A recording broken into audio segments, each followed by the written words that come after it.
Thank you, Jenna. Also, my thanks to Bob and Soledad Hurst for supporting this lecture series, Crystal Logan and her team for organizing the event, our many supporters and trustees who are here.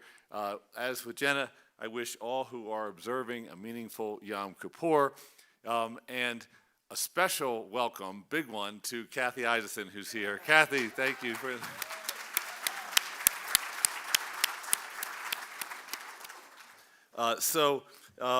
It is just such a pleasure for me to be able to welcome Walter back to the Aspen Institute every single time that he comes.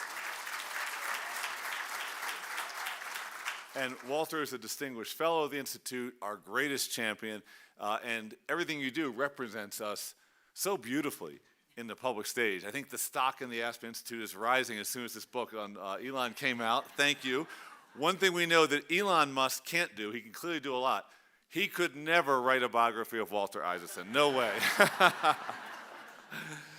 So, of course, Walter, a little bit serious, our favorite Aspen people was Madeleine Albright, who we think about all the time, and always so much wisdom. And Madeleine once described you to me, Walter, as the second founder of the Aspen Institute, and a kindred spirit of the other Walter Pepke. So how amazing to be together. Now you all know this, but Walter is the professor of American history and values at Tulane University, the best-selling author of a number of biographies and studies, Jennifer Doudna, Leonardo da Vinci, Albert Einstein, Steve Jobs, Benjamin Franklin, Henry Kissinger. Before that, before leading the Institute, he was the chair of CNN, editor of Time. A big thing happened this year. He was awarded the National Humanities Medal from President Biden in 2023.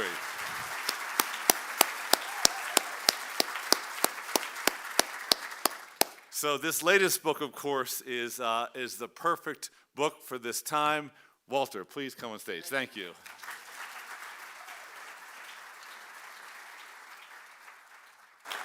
It's so wonderful to be back here, and if you love institutions the way I do, there's no institution you could love more than the Aspen Institute, which is so suffused with the values of body, mind, and spirit for more than 70 years.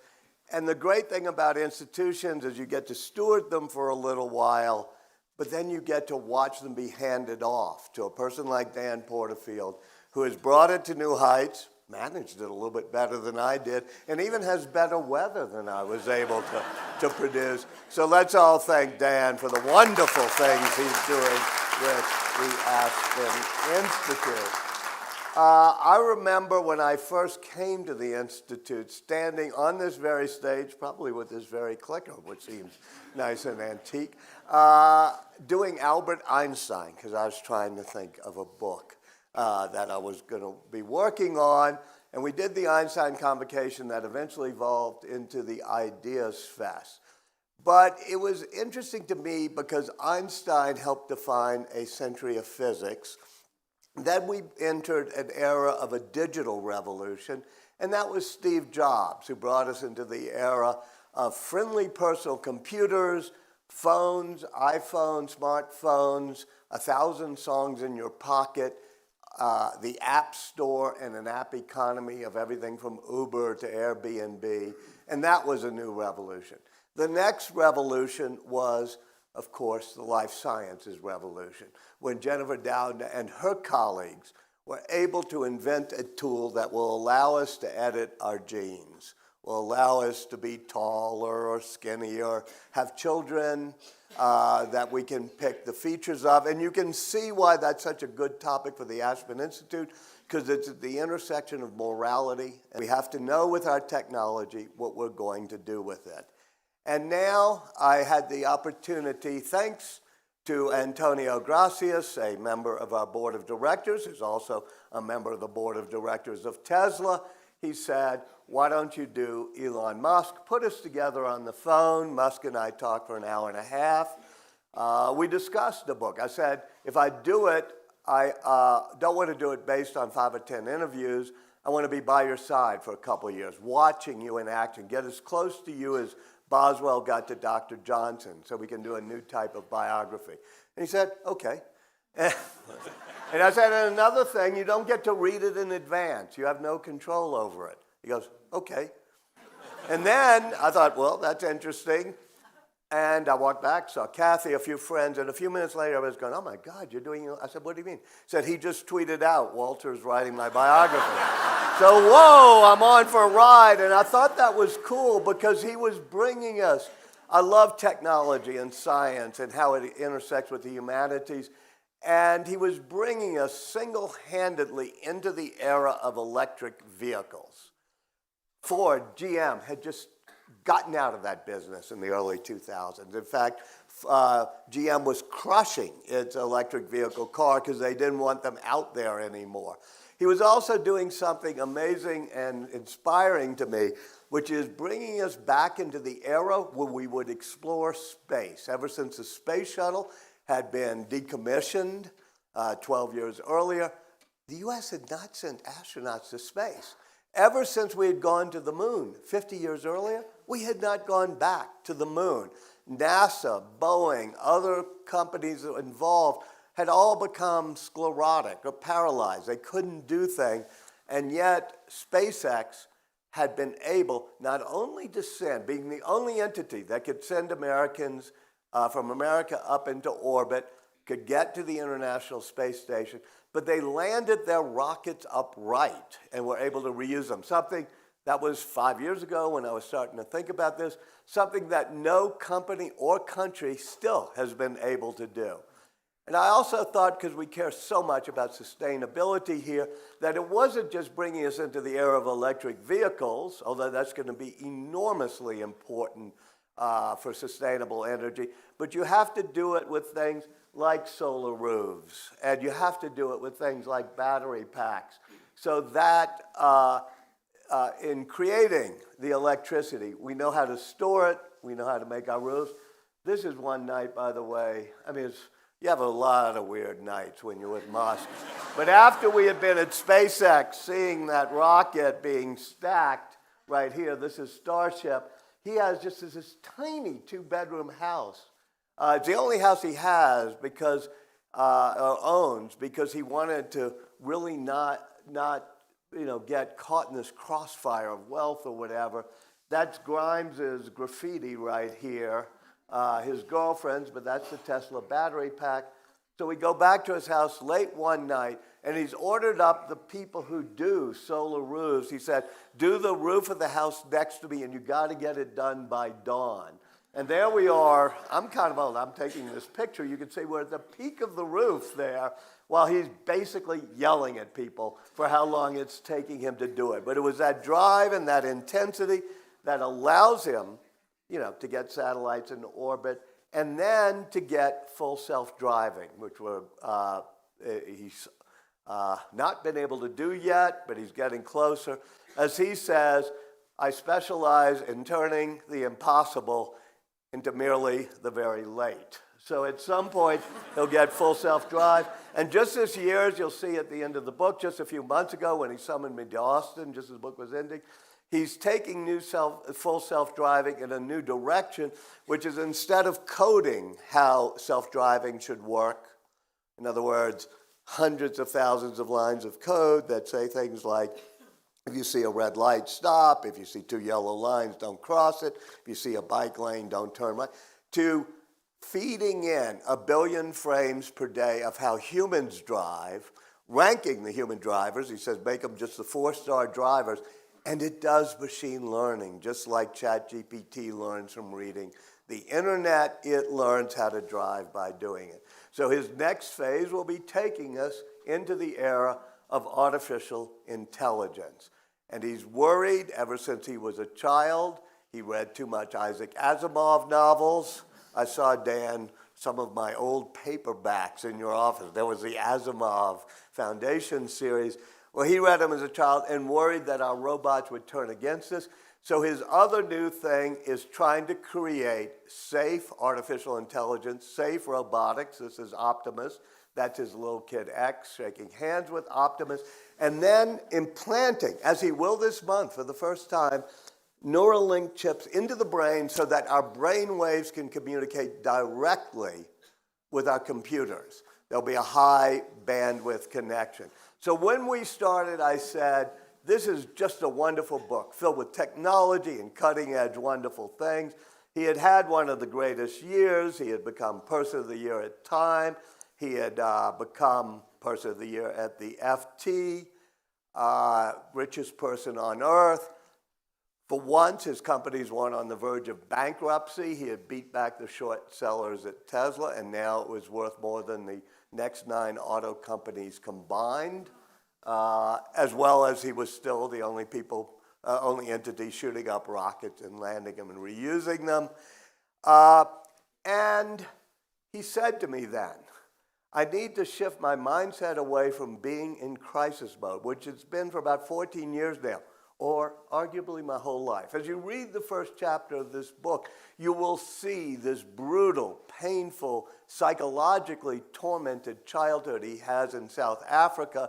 And as his second wife, Tallulah Riley, says, he associates drama with love. You know, it's just he's always trying to sail into the storm.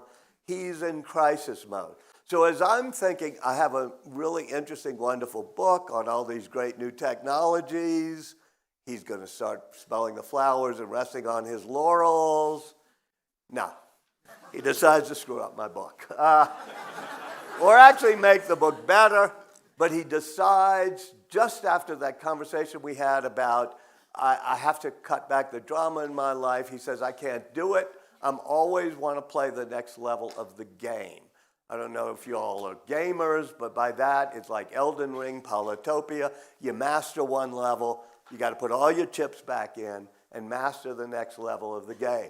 That's literal as well as figurative, because when we're there at Austin, Texas, at the Gigafactory in April, where he's bought Twitter shares, he's been offered a seat on the board.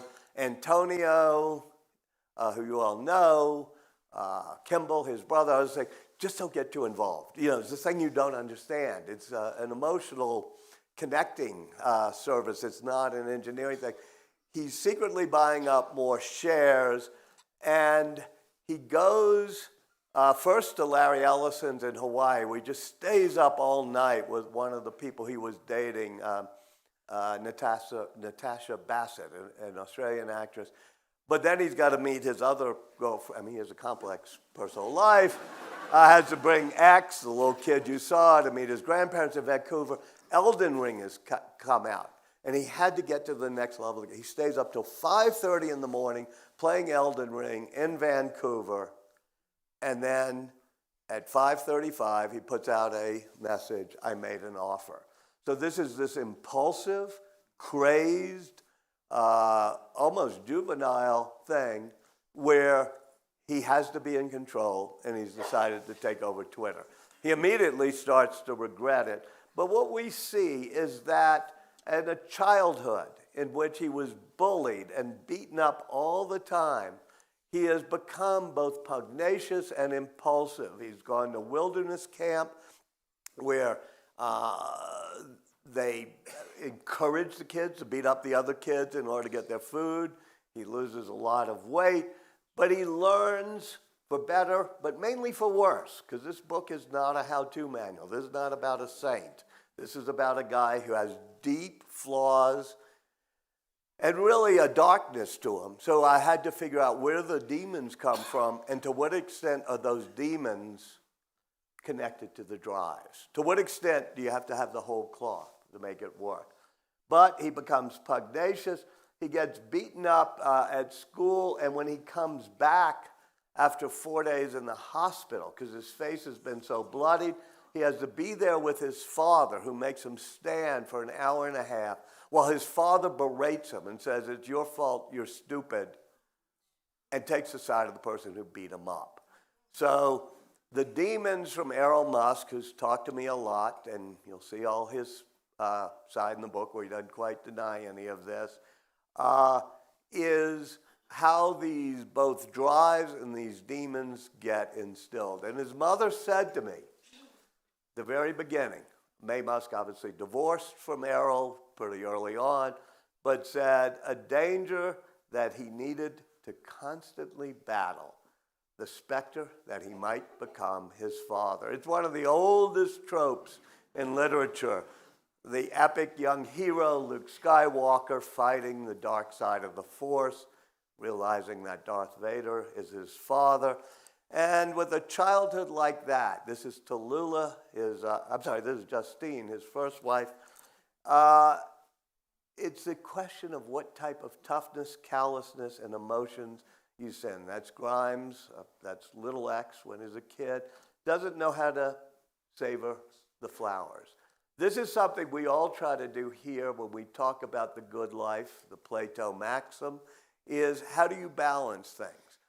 Elon has many amazing strengths. The word balance is not amongst them. He's retained a childlike, almost stunted side, as Tallulah said. And his brother Kimball says he's a drama magnet. But it means he takes risks. This is him at a birthday party. The knife thrower is blindfolded. You do not need to do this. There is no upside to taking this risk. He likes, as Peter Thiel said, risks for its own sake.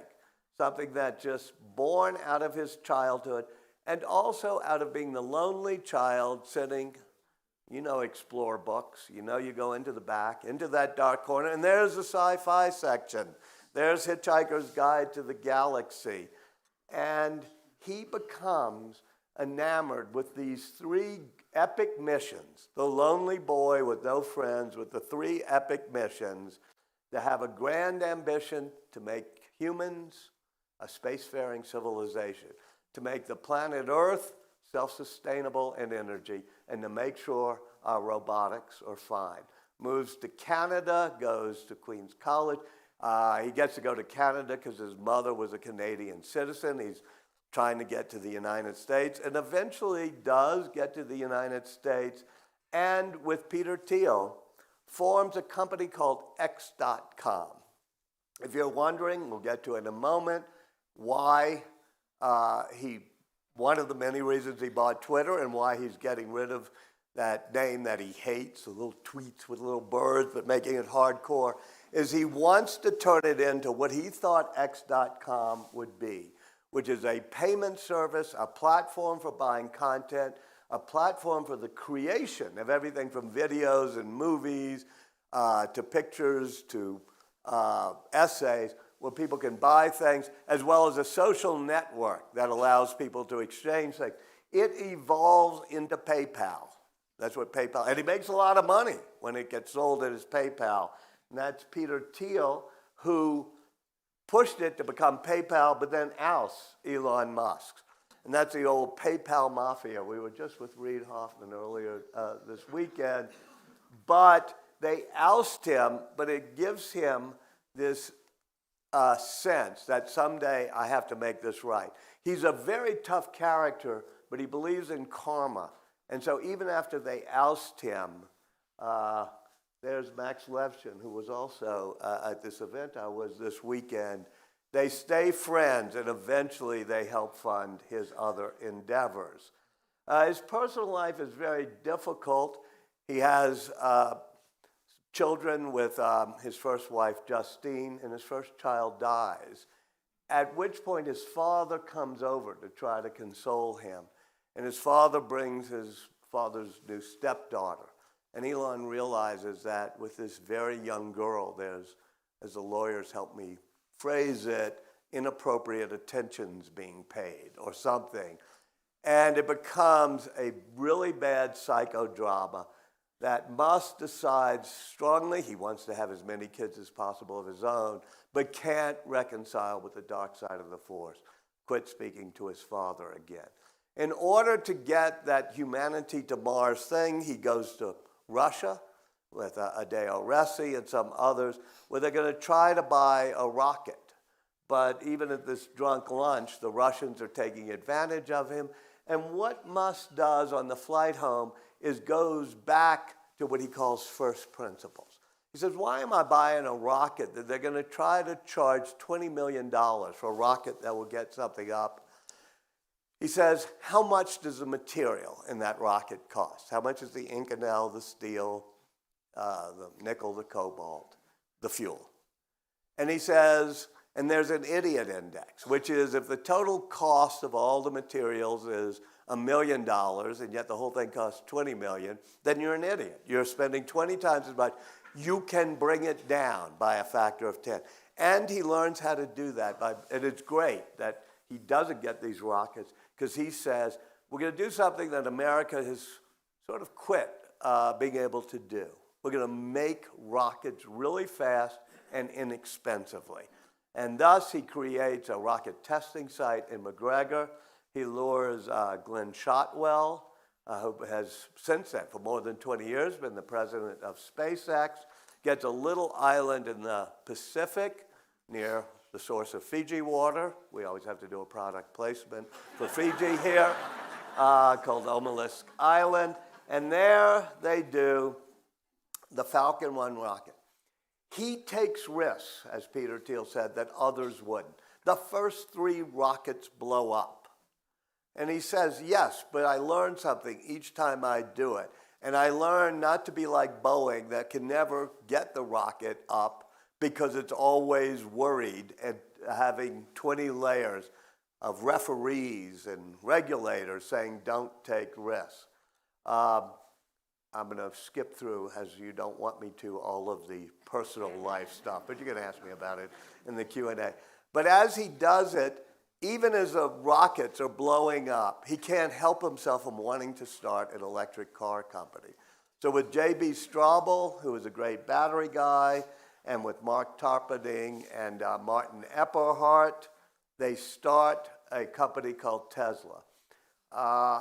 Among the people he won't speak to is Martin Eberhard now, because whenever there's something successful, everybody argues of who was the founder. They finally went to court because Elon had put up the money, put the team together, and funded the whole thing and become the chair. But Martin had registered the name Tesla. But eventually, typically of Musk, he doesn't share control very well. He's a bit of a control freak and a bit of a jerk. And he ousts Mark Tarpenning and Martin Eberhard. And who does he bring in? A crown fellow of the Aspen Institute, Antonio, who had helped start the book, along with his partner at Valor Capital, Tim Watkins. And what they focus on is something that we don't focus in the U.S. enough on. It was not just building a great product. As much as I love writing about Steve Jobs, he made the most beautiful products, absolute design, had an ability to make our hearts sing, as he said. But then it was outsourced to other places to manufacture. What Musk has figured out is that building the machine, designing the machine, the car, the rocket, whatever, is only 1/10 of the story. The other 90% is making the machine that makes the machine. In other words, making the factories, the processes. And he puts all of his designers to stay on the line, right next to the assembly line. Because he says one of the things we lost in America is this ability to innovate by iterative feedback loops, where if you design something, like a tiny little patch in the floor that has a piece of felt to keep the vibrations down, and you watch, and it's holding up the manufacturing, you've got to make your designers feel the pain each step of the way in the process. And so while at this point, 70% of intellectual property of the American car companies have been outsourced. You know, it used to be Henry Ford did all that. Everything was done in-house. He creates the assembly line.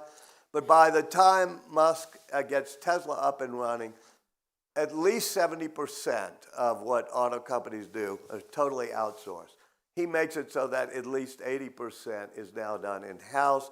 He does it by sleeping under his desk at the factory, by being there at the factory floor, and trying to juggle 2 companies at once. This is the Jupiter conference room where he and I spent many a night, where he's watching both the rocket launch and the numbers at each station of the assembly line right outside to his left, each station, how many cars are getting through each time. And he creates an algorithm that becomes his mantra. I must have heard him say it 100 times. which is, first of all, you question every requirement.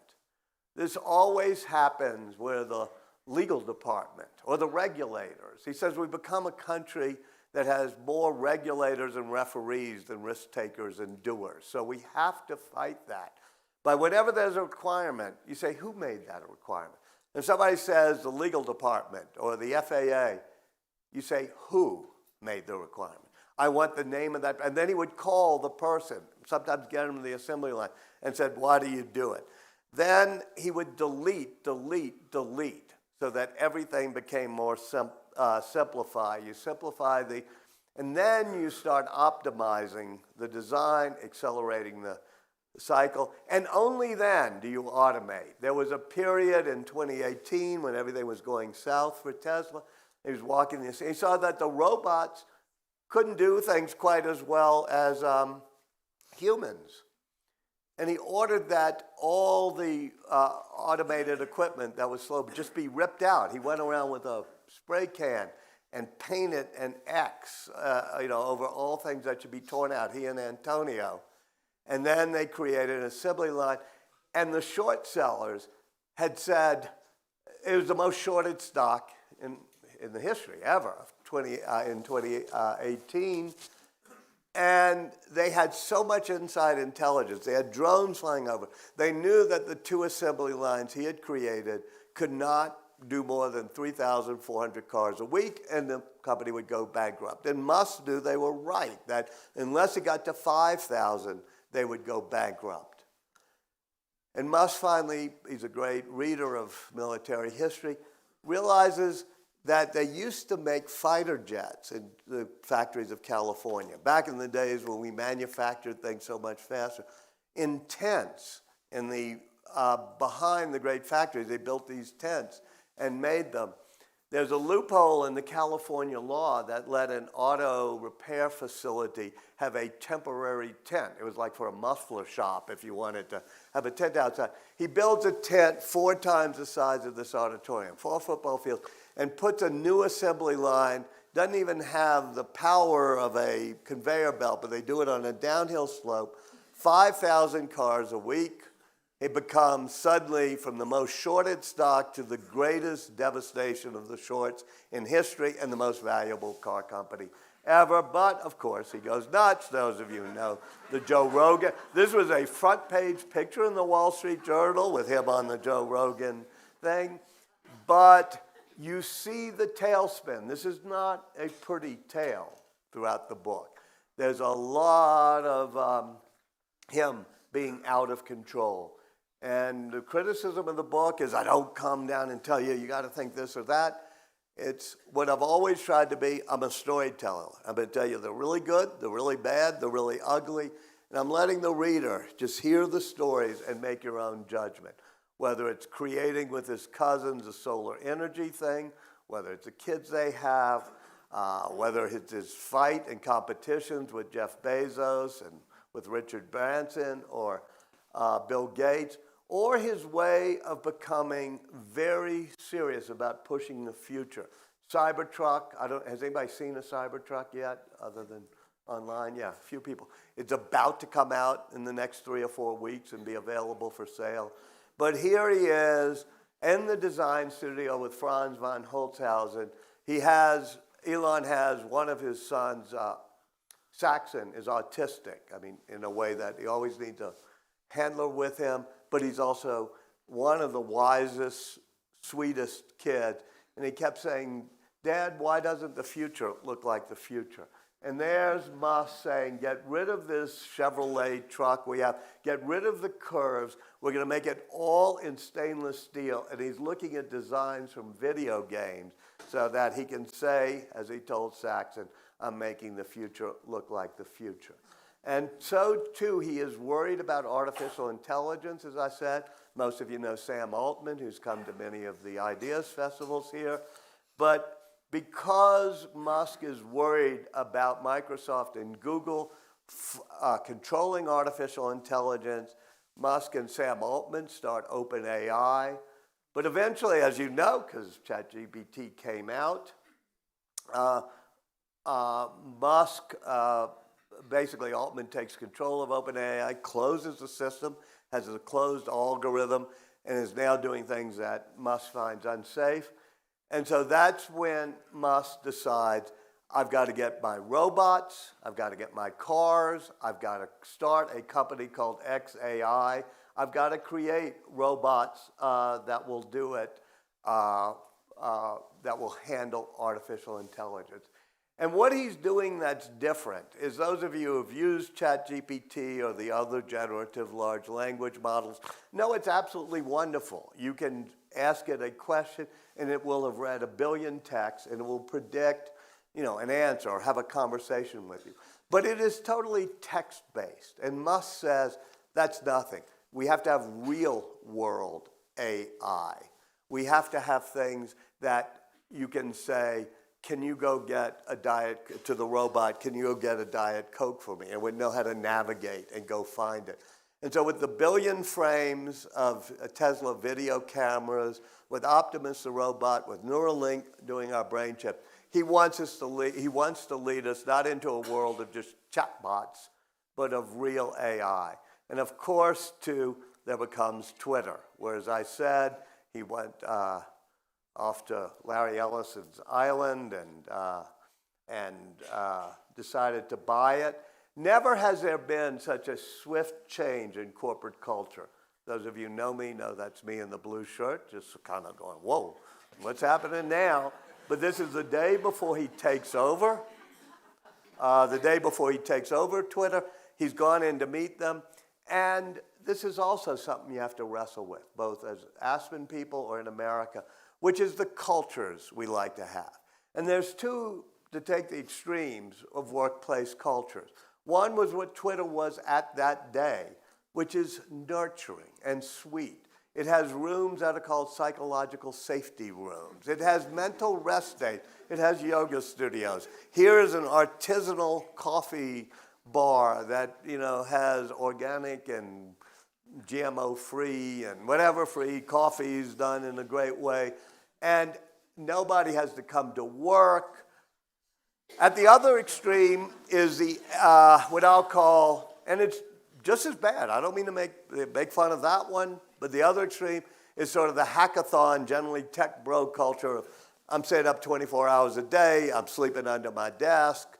That, of course, is Musk. He says psychological safety, this is when the HR director says we have a special care, and he gives that raspy laugh. He says psychological safety is our enemy.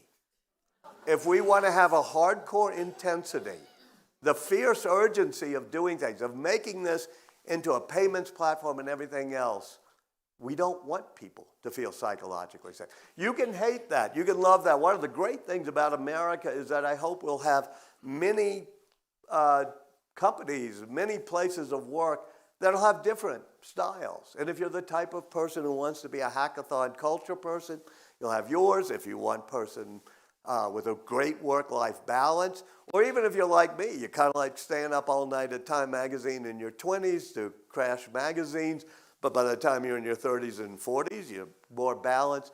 This is great, but Musk is fully on the all-in culture, as he says, and he fires that first week, 85% of the staff. I thought Twitter would disappear. Well, I was on it again this morning. It's lost its friendliness.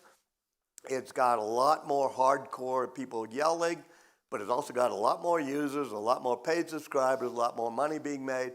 Have your choice, but it's, as I say, it's a free country, and he's turned it that way. Once again, since we're part of the Antonio Gracias fan club, there he is. There's a little Antonio in the top left. At the exact moment that Musk has pulled a jiu-jitsu, late on a Thursday night, I'm in the conference room, and with his Morgan Stanley bankers, you see two of them. They were supposed to close the deal on Friday. They secretly plot to close it Thursday, Pacific time, around 4:30 p.m., after the markets have closed, so that it does, Bill Mayer could explain how that would work, but there's not quite the double trigger, so Parag doesn't necessarily get his severance. They send him a letter firing him, and they cut off his email at that moment because he has his resignation letter, which would have triggered his severance, in his machine, but he has to eventually cut and paste it and put it into Google Mail, and by that time they fired him. This is ruthless. This is still a lawsuit, but I want you to know who the person is. Also, I have 2 product placement deals in my life, one with Fiji Water, which I've already satisfied you with. The other is Pappy Van Winkle Bourbon. Those of you know Bill Goldring. He's still yet to give me a bottle of it, but at some point, if I show this picture enough, I'll get a bottle of Pappy Van Winkle. And there they are, him and his cousins going over the code at Twitter, figuring out who to hire or not. That's James Musk, who looks just like him, his first cousin. And they're actually spending that first day reading every line of code in the Twitter code, figure out what engineer wrote it, how good or bad it is, and who they're going to fire. The bad thing is, of course, content moderation. Elon Musk, when we were first talking about this in that April at Tesla's new factory in Austin, he says, more free speech, more free speech. Those of you who have taken the executive seminar here, or the seminar here, the values seminar, know that everything is a certain balance. And of course, we all like free speech. But we also have to remember what's the purpose of free speech, what happens when it's hate speech. You know, we have a great, I shouldn't say we, but Dan has a great, with Vivian Schiller and others, wrestling with this question of how do you have both free speech and a moderation of hate speech. This is something Musk just does not have a fingertip feel for. When I kept saying, why are you buying Twitter? He said, because I'm going to make the product so much better. We've got all these engineering things. It's a technology challenge. And I said to myself, and I said in the book, I didn't say it to him because I'm just always just observing, Twitter's not a technology company. It's an advertising environment that depends on social connections where people feel good. And that's why Doritos is going to want its ad there or not want its ad there. He still hasn't fully gotten that. That's obviously Kanye West, as you can see. Yoel Roth, the wonderful guy who got along with Musk for the first month or two in trying to moderate hate speech.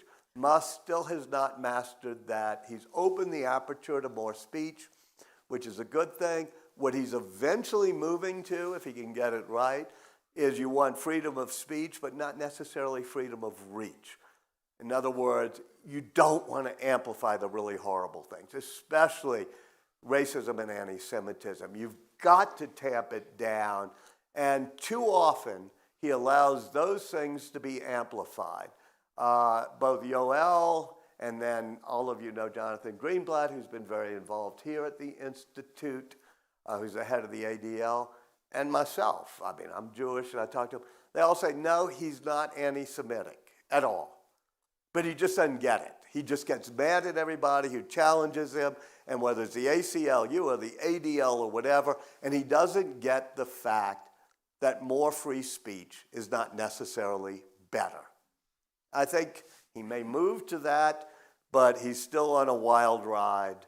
On Christmas Eve, flying back from Twitter headquarters after all this, he's so angry. He's in this demon mode, as they call it, because the engineers have said, we can't get rid of some of these servers, and we're going to have to pay for them for a whole another year. He turns his plane around and lands in Sacramento, and he starts cutting the servers with his own Home Depot pliers. That's James, the cousin I told you.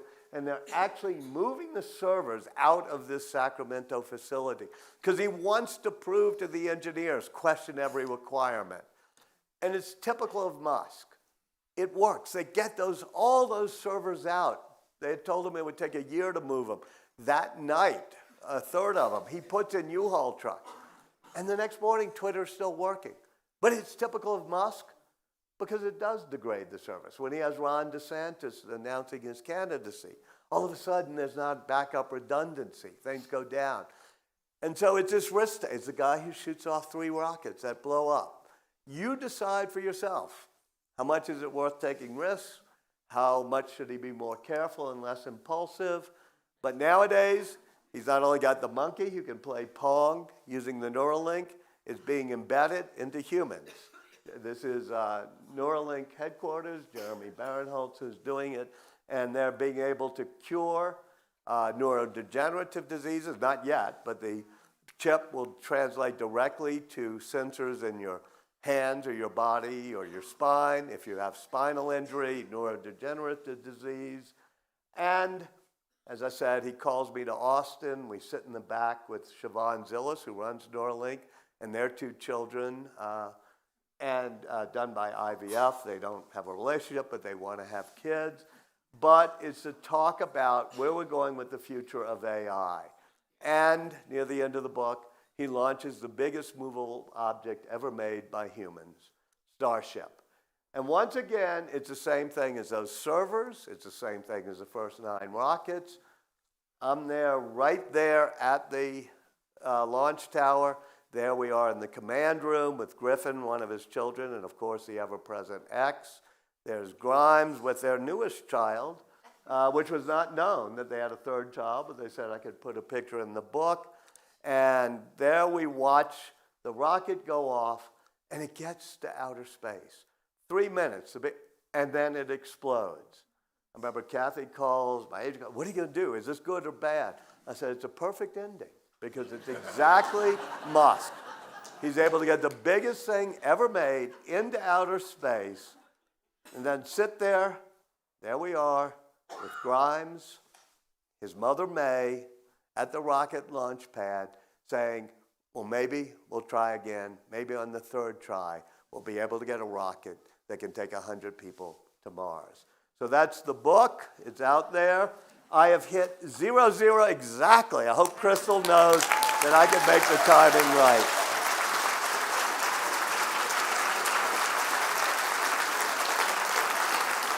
I'm going to, if you want, do about 10, 15 minutes of questions. Of course, there's a microphone. I'll also hang out all afternoon and personalize books, but it's up to you. And if you want to sneak out, when we redesigned this auditorium, Crystal remembers it well, I said, we want garage doors that open up so people get fresh air, so feel free to sneak out too.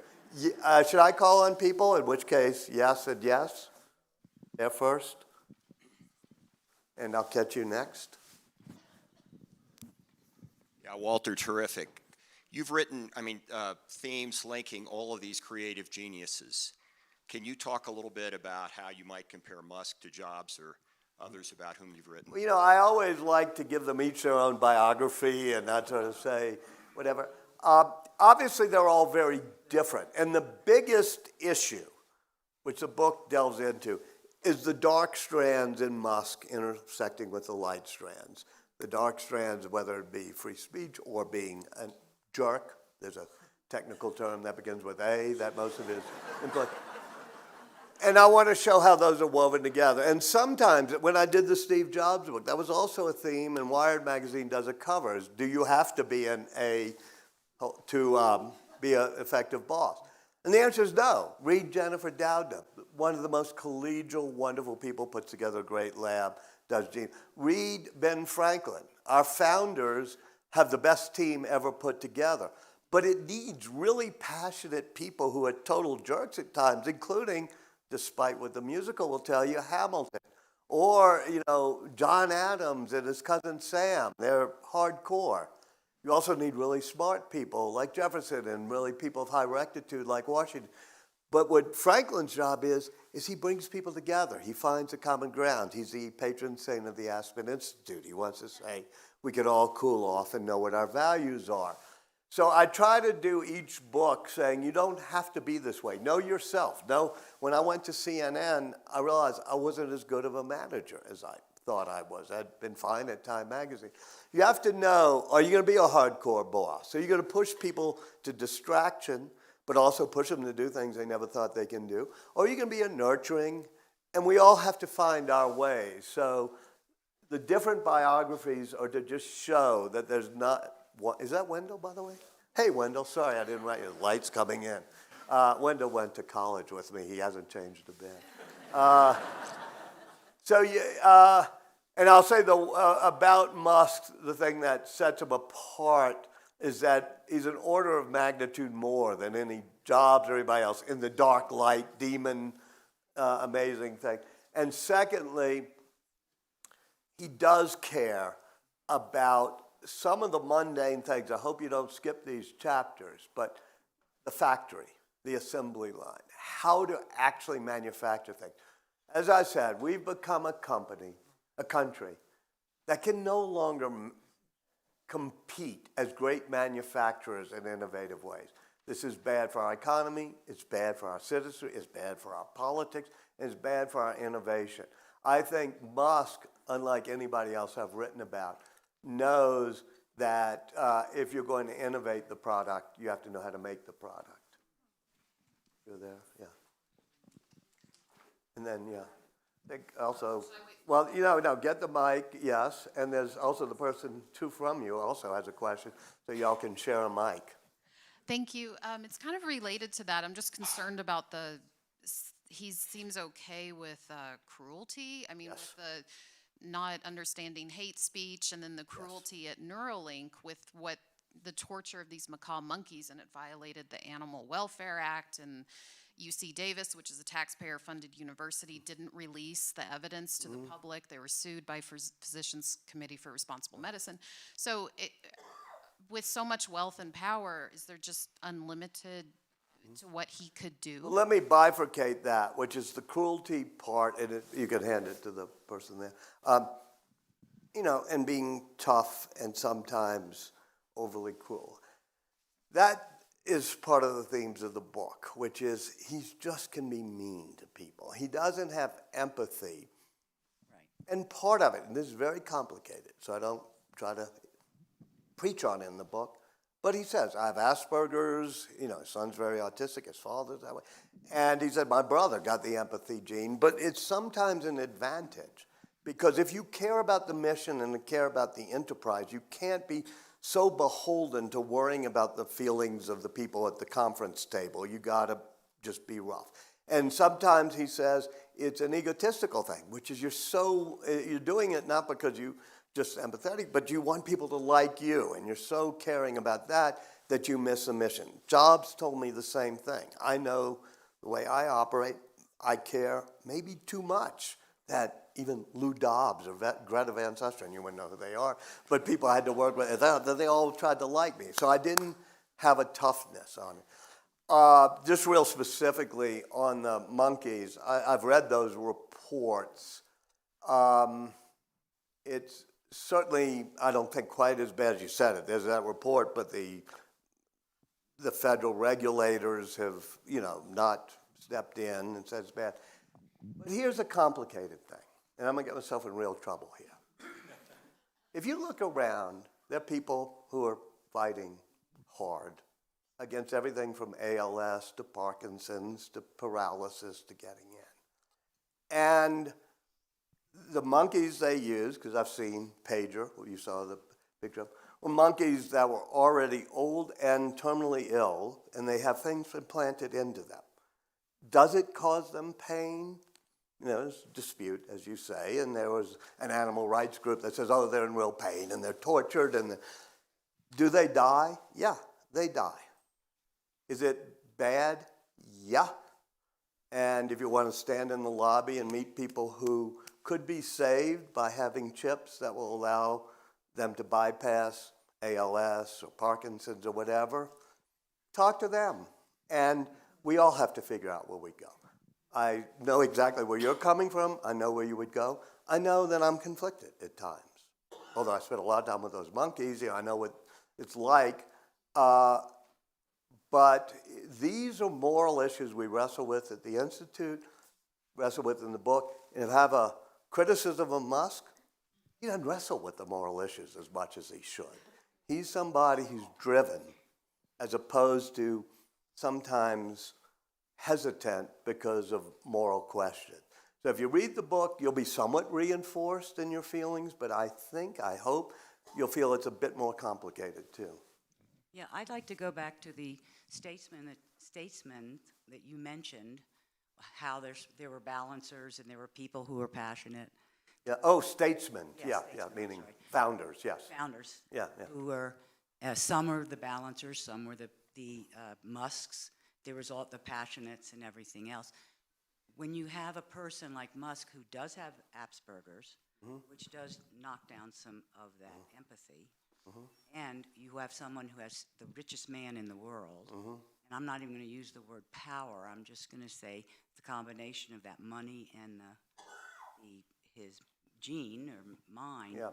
His not wrestling He's with another- moral issues, his lack of empathy, his cruelty, we can get to, yeah. But is there a person that he would respect enough or he would be able to handle to help him balance, to be a balancer? Or are No, if you read the book, that's one of the great flaws, is that he's not balanced.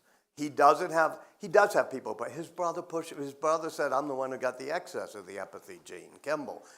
Kimball's always around. Kimball's with him right now this weekend. Kimball lives in Colorado. Always pushing him. Grimes pushes him. Siobhan. He doesn't have enough people saying, no, just don't do that. And it means you can use the word power. He has too much power for somebody who is deficient in the full empathy you would want. And even political power. We were with a lot of U.S. military people this weekend. I can't go into it too much, but even on the Ukraine thing, I said, okay, he refused to enable Starlink to allow that sneak attack. But there are people from the U.S. military said, yeah, but he could. I said, is that too much power? He said, well, he did consult with us that night. We were on the phone a whole lot or encrypted messages. So sometimes when he gets a lot of power, he's finally turned over Starlink, as you know, the military component of it being, to the Joint Chiefs of Staff and the U.S. government, with some small self-awareness that, wait, that was too much power for somebody like myself. The woman on the aisle and gentleman there, and if there's somebody else who wants to be in charge of annoying people who don't get called on, feel free.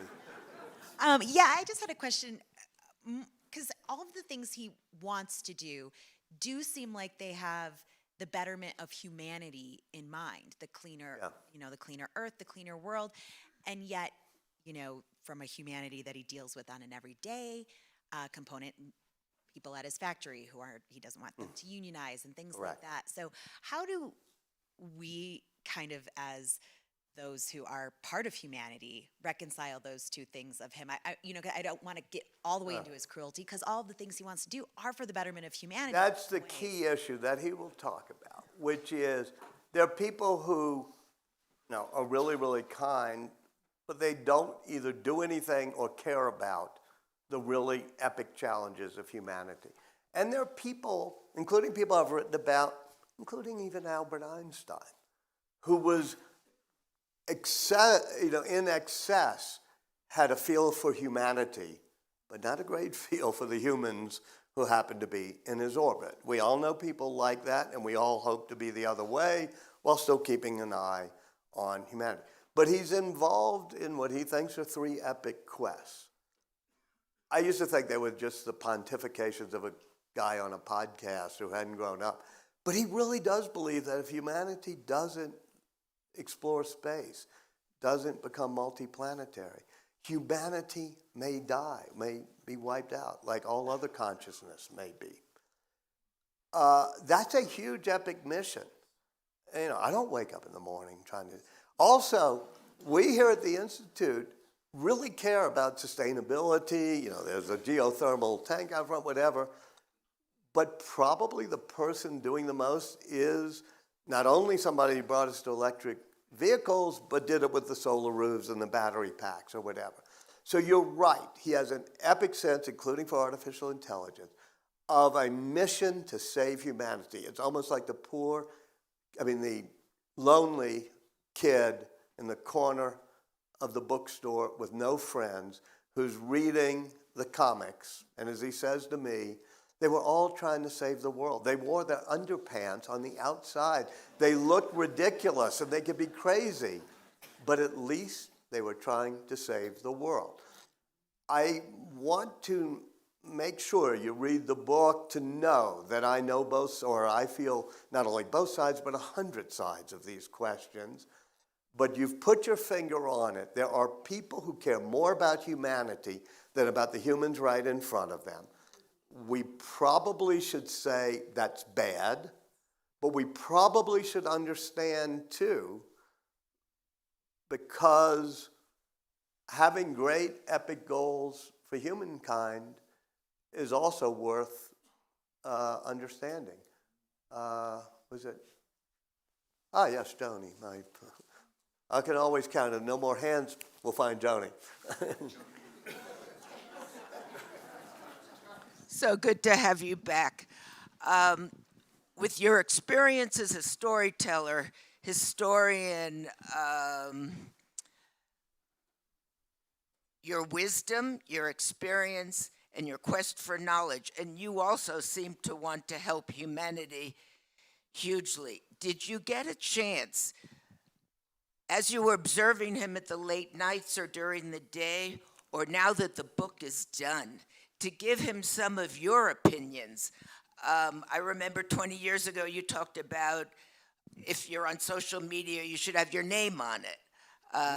You have so much wisdom. Is there a chance for you after the book or during the book where he is curious and you can share some of what you've learned with him on saving humanity? All right, sure, and the clock is flashing, so I'll use this as a good last question, which is, while I was doing this book, unlike most journalists these days, I had no agenda. I wasn't, trying to paint it one way or the other. And I wasn't trying to be a player in the game. Having done Einstein, I know the Heisenberg problem, which is the observer can change the story. I was very careful to keep a straight face, to be there, as you saw in that picture at the coffee bar, just watching. Because I think we have too many preachers in journalism these days and not enough storytellers that just try to get the story so you can be the judge. And this is why I'm letting you be the judge there, because I think I give everything about those, or whatever it may be, but I didn't want to say, don't do it. That said, I'd always ask questions. If we learn one thing here, it's a Socratic method. And every now and then, because you said about hate speech or whatever, I would ask questions of him that you would have had had you been at the executive seminar here. Like, we all agree free speech is good, but why is it good? Is it good because it gets us more close to the truth? Is it good because it helps? Is it good because we believe in individual freedom and liberty? And I would Socratically question him, so he would have to drill down on what is the purpose of the goodness of free speech. There were times when I think he thought I was giving him advice, and at least in one occasion I remember, because I did say, if people we learned from in the seminar, the Ring of Gyges from Plato's Republic, that if people are anonymous, they may not behave as well as if you have that. So I asked him about that and whether you should authenticate people on Twitter so that maybe they'd be better behaved. And he is moving in that direction to some extent. In fact, totally in that direction. Even though you can, and we even discussed, people can have pseudonyms and handles, but they have to be verified as a real person whose name Twitter knows or XCOM knows, because then they're less likely to do things that are bad. So we had those discussions. At one point, there was something even about, I think it was like NPR or PBS, why he was like, say, government-funded media, because he had done that for the Chinese one or whatever. And it gotten all tangled up, where BBC is a government-enabled, government-supported, government-run. And I finally said to him, why are you putting all these labels? Can't people figure out what's your point of doing it? And then he tweeted out, I'm taking off all the labels because Walter Isaacson recommended I do so. It was like, not really, but. And in your final thing, I don't know. He was around this weekend. We did the first time since the book comes out. We were together. No, I don't think I want to be, nor can I be some whisperer to him. He's a person who's not easily controlled. But maybe 6 months, a year from now, we'll see what happens. And if he asks my advice, I'll probably be a little bit more open about giving it, because I'm no longer trying to be the pure journalist, reporter, storyteller mode to let the reader decide, and maybe I'll have a smaller role to play. I will be right there in the lobby. I'll personalize books. Thank you, Crystal. Thank you, Dan.